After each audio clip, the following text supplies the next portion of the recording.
우리가 함께 읽은 이 에스겔서 37장 14절의 말씀은 이 본문 앞에 나와 있는 마른 뼈 환상에 대한 결론과도 같은 말씀입니다. 하나님께서 어느 날 에스겔을 인도하셔서 예상치 못한 놀라운 환상을 보게 하셨습니다.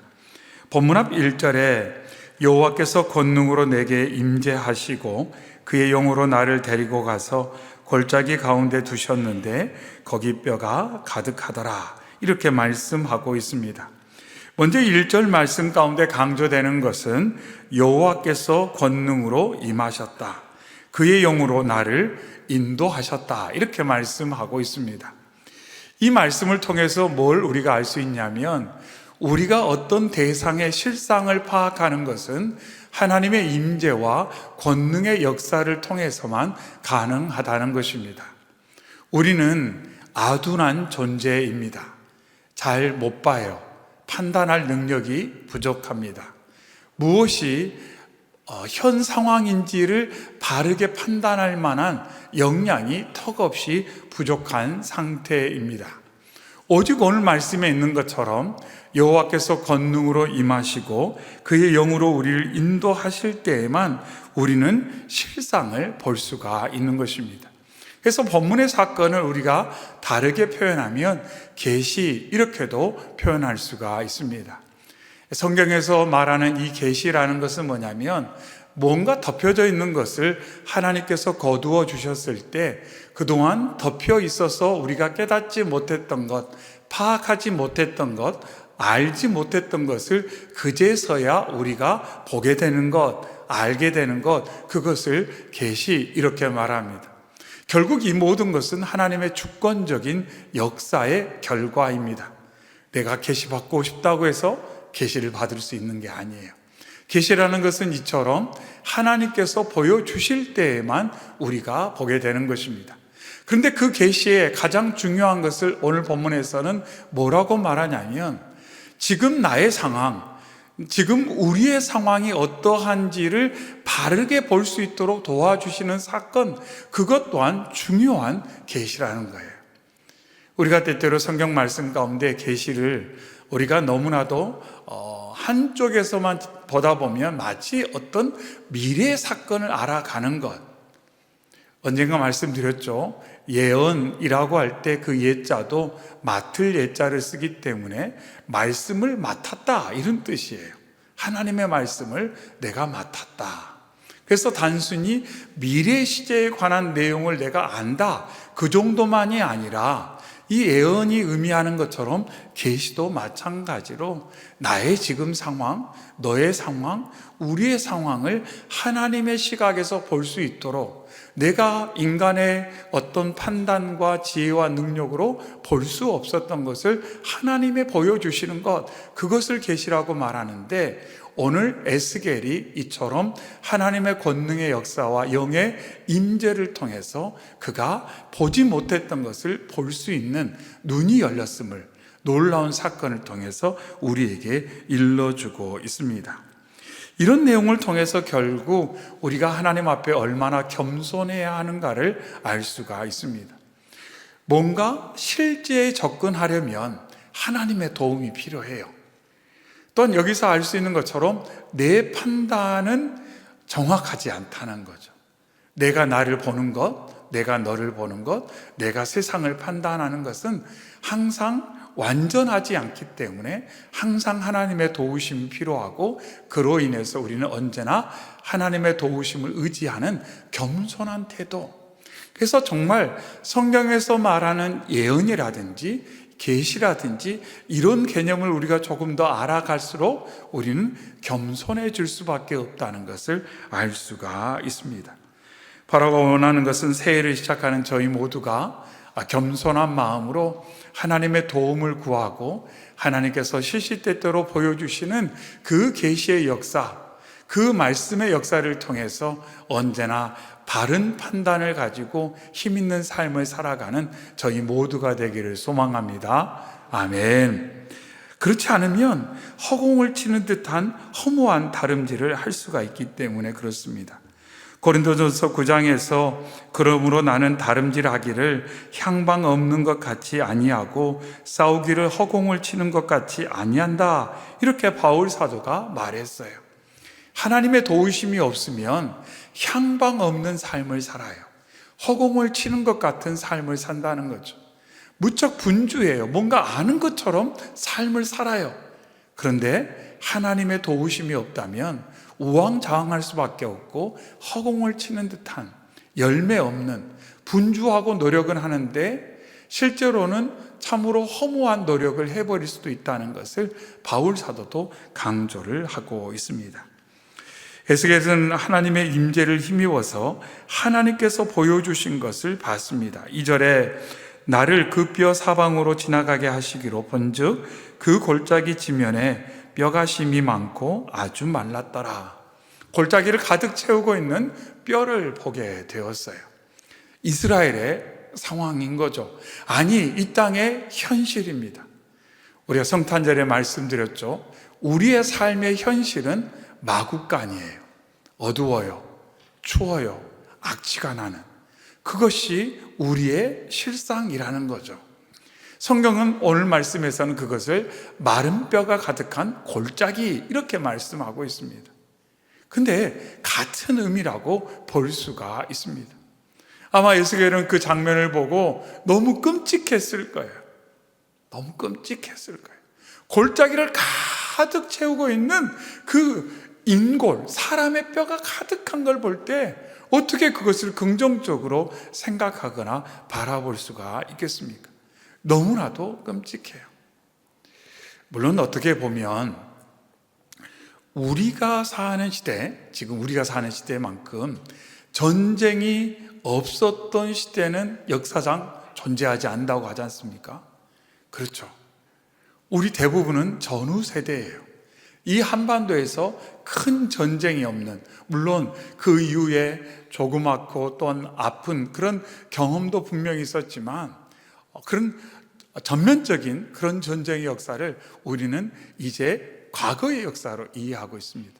하지만 에스겔 시대 이 이스라엘의 역사를 보면 전쟁이 끊이지 않았어요.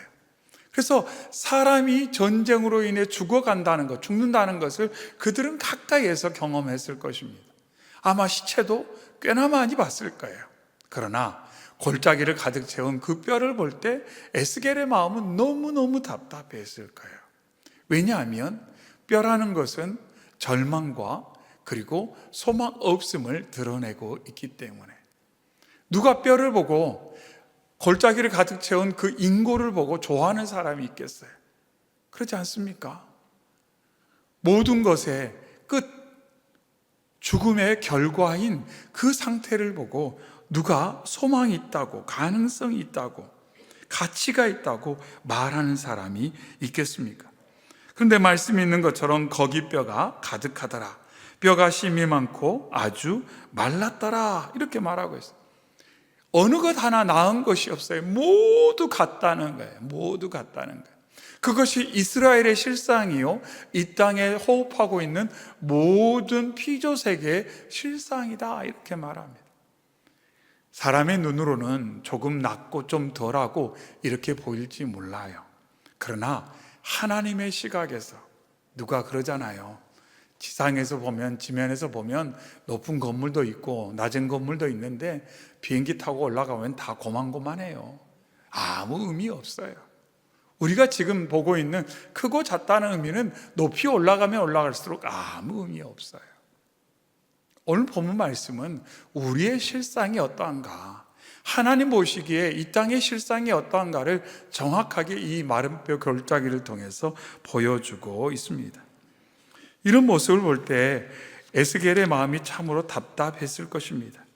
그런데 그러한 에스겔에게 하나님께서 질문을 하십니다. 3절에 그가 내게 이르시되 인자야, 이 뼈들이 능히 살 수 있겠느냐, 이렇게 질문을 하고 있습니다. 인자야, 이 뼈들이 살 수 있다고 생각하느냐? 가능성이 있다고 생각하느냐? 소망이 있다고 생각하느냐? 어떤 긍정적인 어떤 면들이 있다고 생각하느냐? 에스겔에게 질문했어요. 그런데 에스겔이 이렇게 대답합니다. 내가 대답하되 주 여호와여 주께서 아시나이다. 이렇게 대답하고 있습니다. 이 내용은 뭐냐면 판단을 유보하는 거예요. 조금 다르게 표현하면 나의 판단이 옳지 않을 가능성이 충분히 있다는 것을 지금 에스겔은 인정하고 하나님 앞에 응답을 하고 있습니다. 마음으로는 이미 판단이 섰죠. 그것을 딱 보는 순간 너무 참혹하고 아무런 소망 없는 대상이라는 것이 마음에 단정이 들었죠. 하지만 그 판단조차 하나님 앞에서 유보하는 그러한 에스겔의 모습을 볼 수가 있습니다. 믿음의 삶이란 뭐냐면 내 마음속에 일어나는 단정, 내 마음속에 일어나는 판단을 하나님 앞에 유보하는 거예요. 내려놓는 것을 말하는 겁니다. 믿음이란 그래요. 하나님이 말씀하지 않았으면, 하나님께서 어떤 판단을 내려주시지 않았다면, 하나님의 결정이 없다면 내 결정과 판단을 내가 잠시 내려놓는 것, 그것이 믿음이라는 것을 여기서 알 수가 있습니다. 요즘 우리가 듣고 보는 많은 것들을 보면 내 판단이 있어요. 내 어떤 결정이 있어요. 그리고 그 판단과 결정에 따른 또 그것을 이끌어가는 어떤 감정이 있어요. 어떤 분위기가 있어요. 근데 믿음이란 뭐냐면 하나님께서 말씀하시기 전까지 내 감정, 내 판단, 내가 느끼는 분위기, 그 모든 영향을 내려놓는 거예요. 내려놓는 거. 그러면서 하나님의 판단이 무엇인지, 하나님의 결정이 무엇인지, 하나님은 내게 뭐라 계시하고 싶어 하시는지, 뭐라고 말씀하시고자 하는지를 들으려고 하는 것이 믿음이라는 것입니다. 저희가 한 해를 시작하면서 우리가 표를 역사하시는 성령, 평안, 경외, 위로, 그래서 우리가 새해맞이 예배 때 기도문을 나눠드렸잖아요.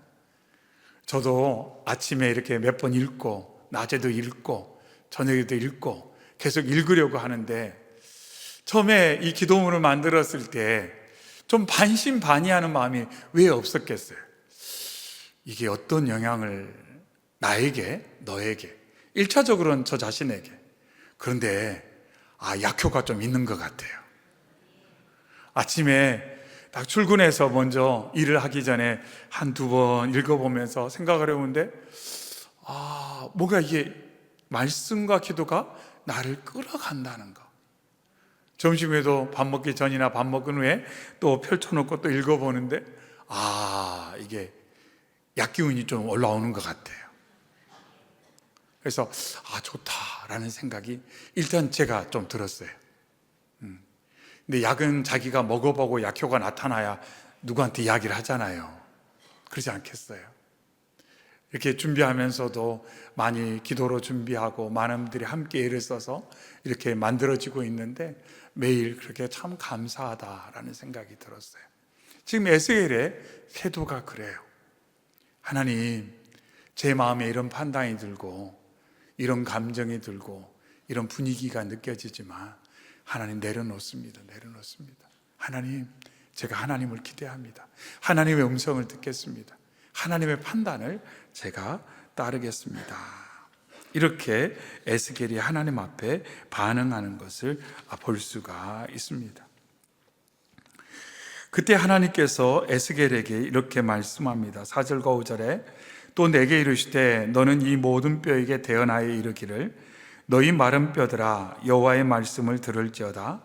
주 여호와께서 이 뼈들에게 이같이 말씀하시기를 내가 생기를 너희에게 들어가게 하리니 너희가 살아나리라. 이렇게 하나님 말씀하셨어요. 그리고 나서 이 에스겔에게 이것을 대언하라고 또한 말씀을 주셨습니다. 그런데 우리가 함께 읽은 14절 말씀에서도 다시 한번 반복이 되고 있습니다. 내가 또 내 영을 너희 속에 두어 너희가 살아나게 하고 나 여호와가 이 일을 말하고 이룬 줄을 너희가 알리라. 여호와의 말씀이니라. 아멘. 근데 이 말씀 가운데 계속 강조되는 것이 있어요. 강조되는 게 있는데 뭐냐면 내가 에스겔아, 너가 볼 때 이 골짜기를 가득 채우고 있는 저 마른 뼈들 아무리 생각해봐도 안 될 것 같지? 그런 생각 들지 않냐? 그런데 내가 역사할 거야. 에스겔에게 말씀하고 있는 거예요. 내가 할 거야. 물론 말씀 중반에는 에스겔에게 생기를 대언하여 명함으로 말미암아 그 생기가 드러나서 살아나는 그러한 장면이 말씀 가운데 기록되어 있습니다. 그러나 결론적으로 하나님께서는 뭘 강조하냐면 내가 할 거야 이렇게 말씀하고 있습니다. 내가 할 거야. 그 생기라는 것, 성령의 역사, 결국 하나님이 하시는 역사 아닙니까? 내가 할 거야. 그래서 오늘 말씀을 통해서 하나님께서는 에스겔에게 또 이 말씀을 듣는 저와 여러분에게 말씀합니다. 내가 끝났다고 하기 전까지는 끝난 거 아니다 라고 말씀하는 거예요. 내가 포기하기 전까지는 포기해서는 안 된다고 말씀하고 있습니다. 상황이 어떻게 보이든지 간에, 사람들이 어떤 말을 하든지 간에, 내 마음에 어떤 판단이 들든지 간에 하나님께서 끝났다라고 말씀하시기 전까지는 끝난 게 아니라는 거예요. 포기하지 말라는 거예요. 절망하거나 낙심하지 말라는 거예요. 우리가 말씀을 통해서 마른 뼈의 이 환상, 그리고 예수님께서 오셨던 그 마구간과 같은 상태, 빛 한 줌 들어오지 않은 그 칠흑 같은 어두움, 숨 한 번 크게 내쉴 수 없는 그 악취가 진동하는 곳, 그리고 도망가고 싶고 물러서고 싶은 그 너무나도 춥고 춥던 그러한 암울한 장소, 어떻게 보면 모든 사람이 환영할 수 없는 장소예요. 우리 집이 그런 장소이기를 바라는 사람은 아무도 없어요. 우리 아이가 그런 곳에서 태어나기를 바라는 사람도 아무도 없어요. 그런데 하나님께서는 내가 그것을 받아들이겠다고 말씀하는 거예요. 내가 그 가운데 역사하겠다고 말씀하고 있는 것입니다. 1차적으로는 저와 여러분의 심령이에요. 우리는 때때로 내 심령이 마른 뼈와 같다는 것을 간과할 때가 있습니다. 내 심령이 마구간 같다는 것을 그냥 모르고 지나쳐 버릴 때가 있어요. 내 마음이 궁전 같고 내 마음에 막 푸른 초장 같은 심령일 거다, 내가 생각해버리고 지나쳐버릴 때가 있어요. 그러나 분명한 것은 내 마음의 한 구석은 마구간 같을 때가 많아요. 내 마음의 한 구석은 마른 뼈가 가득한 그런 암울한 영역도 분명 있다는 겁니다. 주님께서는 우리가 기도할 때, 주께로 가까이 나아갈 때, 겸손하게 주님을 의지할 때 주께서는 보여주시고, 보여주실 뿐만 아니라 내가 너의 심령 가운데, 너의 삶 가운데 생기로, 성령으로 역사하여 암울한 그 너의 내면 가운데, 너의 삶 가운데 놀라운 회복의 역사를 이루겠다고 말씀하고 계십니다. 그것을 오늘 이 에스겔서 37장을 통해서 저와 여러분에게 말씀하고 있습니다. 이 시대 가운데 우리가 경험하고 있는 많은 외적인 사건들도 마찬가지예요. 우리는 어떤 사람, 어떤 집단, 어떤 말을 하는 사람들을 마치 마른 뼈와 같은 대상으로 포기하고 외면하고 지나쳐 버릴 수도 있어요. 소망 없다고, 가능성 없다고. 그런데 주님께서 말씀하고 있습니다. 비록 마른 뼈 같은 사람이고 어떤 집단일지 모르겠지만, 그러나 주님께서 그 가운데 역사하시면 놀라운 일을 이루겠다고 하나님께서 분명 저와 여러분에게 말씀하고 계시다는 것입니다. 그래서 주님께서 저와 여러분에게 말씀하기를 예레미야 33장에서 너는 내게 부르짖으라 내가 내게 응답하겠고 내가 알지 못하는 크고 은밀한 일을 내게 보이리라. 이렇게 주님 말씀하셨어요. 너는 내게 부르짖으라.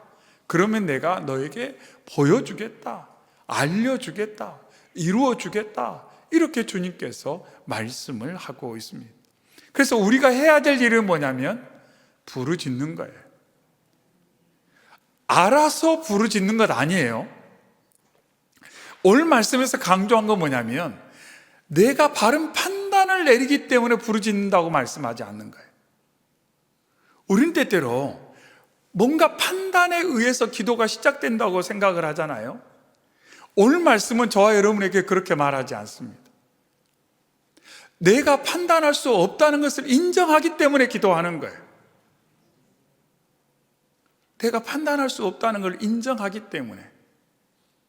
그래서 기도에 관해서 책을 보면 기도하지 않는 것은 교만이다 이렇게 이야기해요. 기도하지 않는 것은 교만이다. 많은 기도했던 많은 믿음의 인물들이 그렇게 이야기해요. 왜냐하면 기도라는 것은 내가 무지함을 인정할 때 그때 시작되기 때문에 내 판단이 옳지 않다는 것, 옳지 않을 수 있다는 것을 내가 인정하기 때문에 기도하는 거예요. 그럴 때 하나님께서 우리에게 보여주시고 알려주시고 소망을 주시고 뭘 위해 기도해야 될지. 그래서 우리의 기도가 허공을 치는 기도가 아니라 헛걸음이 아니라 허무한 노력이 아니라 하나님과 함께하는 그러한 믿음의 삶의 중요한 부분이 될 수 있도록 하나님께서 우리의 기도를 인도해 주시겠다고 말씀하고 있습니다. 그래서 오늘 말씀 가운데 오늘 말씀 본문 말미에 그렇게 말씀하시잖아요. 너희가 알리라 이렇게 말씀하고 있어요. 너희가 알리라. 너희가 알리라.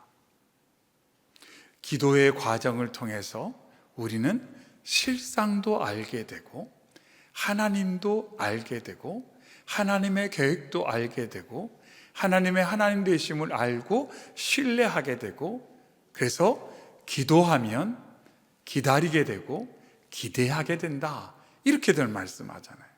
이게 함께 가는 거예요. 기도는 기다림과 기대와 함께 가는 거라는 거죠. 그런데 출발점은 어디에 있다고요? 나의 무지를 인정하는 것. 나의 무지를 인정하는 것. 내 판단, 내 감정, 내 생각 이것이 옳지 않을 가능성이 많고 내가 정말 봐야 되는 것이 안 보이는 그러한 영적인 암흑, 마구간과 같은 그러한 상태에 있다는 것을 내가 인식하는 것. 그래서 오늘 말씀 가운데 1절 말씀 다시 돌아가 보면 거기 뼈가 가득하더라.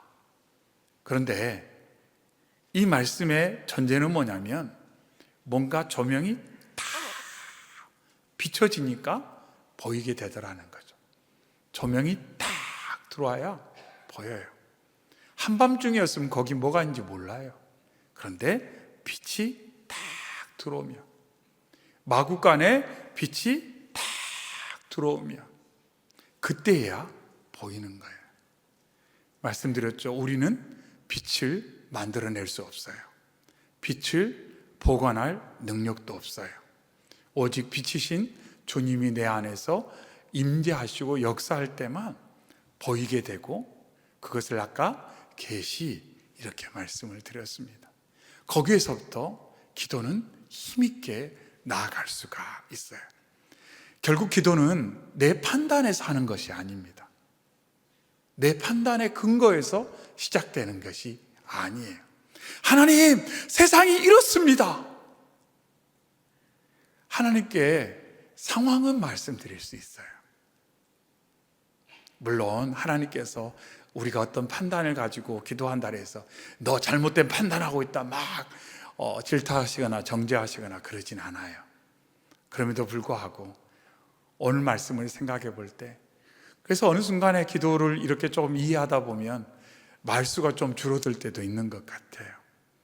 왜냐하면 말하려고 하는 내 판단과 내 어떤 강구의 내용들이 그것보다 내가 먼저 들어야 될 내용이 있다는 것을 조금씩 더 알아가기 때문에 우리가 오늘 말씀 안에서 기도에 관한 많은 내용을 좀 압축적으로 다루었고, 아마 이런 내용은 주일 말씀으로 또 다음 주 부흥기도회로 계속 이어질 것 같습니다. 말씀드렸죠. 기도는 겸손에서부터 시작된다. 무지함에 대한 인정에서부터 시작된다. 잘 모르기 때문에 기도하는 거다. 잘 모르기 때문에, 잘 모를 수밖에 없다는 것을 내가 알기 때문에 기도하는 거다. 이렇게 항상 하시고, 기도할 때마다 주님 보여주세요. 알려주세요. 빛으로 조명해 주세요.